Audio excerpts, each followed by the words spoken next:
I'm going to address a couple of things that I have been going through on Twitter in the past few weeks. But today there's something that happened that I want to be sharing, and I want every girl and their parents to watch this. Share this with every girl because this is important. First things first, a few weeks ago, in the context of something, my husband happened to make a comment about a Mangal Sutra. Now, that is not the point of this video. Today, ever since actually, I have been abused. My children have been given death threats. I have filed a police complaint with Charan Reddy, Lohit Reddy, and a few others who were on that Twitter spaces who said the kind of women that they don't like, particularly వాళ్ళకి నచ్చని ఆడవాళ్ళకి పిల్లలు పుట్టకూడదు, పుడితే వెంటనే చచ్చిపోవాలి. So the kind of women that they don't like shouldn't ever have children, and if those women by chance have children, those children must die immediately. So there were men who were applauding this, laughing at this and clapping at this, and nobody condemned this. And suddenly once I found out about it, then there was a very slipshod, sorry, random fake apology that happened. But some of the most toxic behaviors that I've seen on social media for several years has definitely been these fan wars.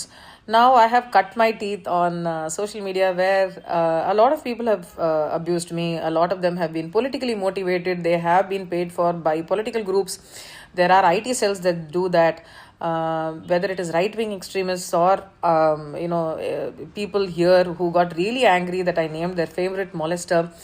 All of that aside, there was this one particular tweet today which I also tagged the police, which shared a morphed photograph of me in the nude, and I'm sharing it here. And I'm sharing this here so that you can see that this sort of thing happens, and men do this on social media to constantly harass and abuse women and to push us out of public spaces by making the space unsafe. So how can we navigate this?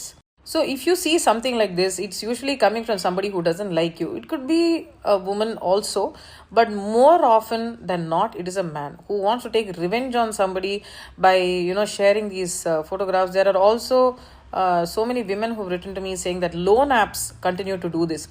I would only urge women to not be scared of anybody morphing these photographs and videos, because with AI, a lot of these psychopaths and sociopaths who have been raised like this, which is why a lot of these men are lonely. They will never have proper friendships with most people because they don't know what to do, and they channelize all of this anger into hate for a gender, and that hate for a gender actually makes life unsafe for so many of us, right from acid attacks to rape threats to so many other things.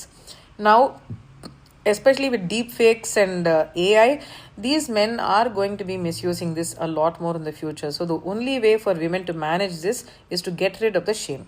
So the actual hate that has been fueled by some of these Twitter pages and meme pages on social media just because they don't like an opinion has led to another page, which is a porn site, to morph my photograph and send it to me. And as I said earlier, I tagged the police in this.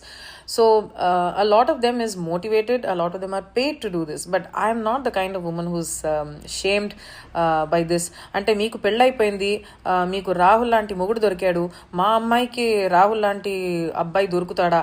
దొరకకపోతే పెళ్ళి చేయకండి. Don't get your daughter married to any dipshit that you find on the road just because they are asking for a certain amount of dowry, or if he's employed in Australia or US or London. I mean, look at it. Imagine your daughter married a man like Charan Reddy and Lohit Reddy, who is saying children born to women they don't like should die immediately. Itvanti abbayiki mee ammayini pelli chesi ivvala avasarama? What can you do if you find a morphed video or an image or a deep fake AI image of yours which shows you naked? First, don't be afraid. Second, it's not your shame. 3, tell your family, nothing to be afraid of. 4th, if you feel that your family is going to be stopping your education or your career because of reporting this, it is a very real fear that women have, because a little bit of financial freedom that we have will be taken away by our families. Many of them can be abusive themselves. So you can report it to the authorities and find somebody who's trustworthy to report this. only thing, this is going to be very, very common in the future. Men have always used technology, power, money to defame women that they don't like. Earlier, they used to call them witches, used to call them black magicians, then they would call them prostitutes. And if they wanted a woman and they didn't get her, then they would make rumors about her so that her life will be miserable. This has always been the way of the society. We need to get out. This particular mock photo of mine was shared on Twitter. I tagged Sajanar Garu, and that person immediately deleted it. Now, I don't care. My husband doesn't care. My family doesn't care. And every family should be like this. That's exactly. My family and the develop kaledu ani meer chepte develop అయిపోండి. Because in the future, more men are going to be using AI and deepfakes. Even with a girl who gets first mark in class, there will be somebody who's going to be upset. I'm not just going to say boy. It could even be a girl who's going to be using this to shame a girl into taking the drastic step. So you need to be, as a family, taking care of the children in your family. They are going to be using children's images in child pornographic rings. It's very, very, very common. AI is used to create child porn. There are men who watch and consume and buy this content, and they could be in your own families. Open your eyes, be aware of this, and safeguard our children and our society.